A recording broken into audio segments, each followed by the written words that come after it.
Sir ఏపీలో ticket rates hike అయ్యాయి మీది సినిమాకి సంబంధించి. ఇప్పుడు మరి తెలంగాణ పరిస్థితి ఏంటి సార్?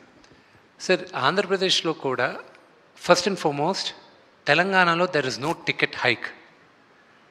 ఏ రోజు థియేటర్స్లో పాప్కార్న్ ప్రైజెస్, కోక్ ప్రైజెస్ తగ్గిస్తారో, ఈ కూల్ డ్రింక్స్ ఇవన్నీ, ఆ రోజు నేను మల్టీప్లెక్సెస్లో పెంచడానికి నేను ఆలోచిస్తాను.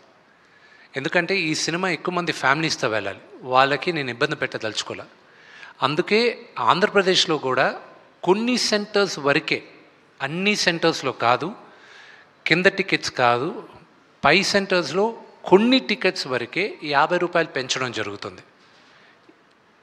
ఫ్లాట్గా అందరికీ 50 రూపాయలు పెంచేది లేదు. మేము రిక్వెస్ట్ చేసింది కూడా ఓన్లీ హై క్లాస్ టికెట్స్కి మాత్రం, బాల్కనీ టికెట్స్ ఇలాంటి వాటికి కొన్ని ఏరియాల్లో, అది అన్ని ఏరియాల్లో మొత్తం ఆంధ్రప్రదేశ్ అంతా చేయట్లా. అలాగే యునైటెడ్ స్టేట్స్లో కూడా, అమెరికాలో కూడా పిల్లలకైతే ఫ్లాట్గా $12 పెట్టాం.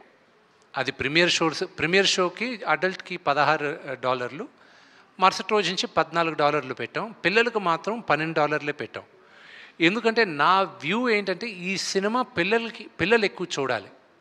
మేము చిన్నప్పుడు పెరిగింది, నాకు ఈరోజు రామాయణం, మహాభారతం నాకంతా తెలిసింది ఏంటంటే, సండే అయితే నేను టీవీ ముందు వెళ్ళి కూర్చునేవాడిని, రామాయణం వచ్చేది, మహాభారతం వచ్చేది, అలాగే కన్నప్ప, అలాగే రామారావు గారు తీసిన ఎన్నో సినిమాలు.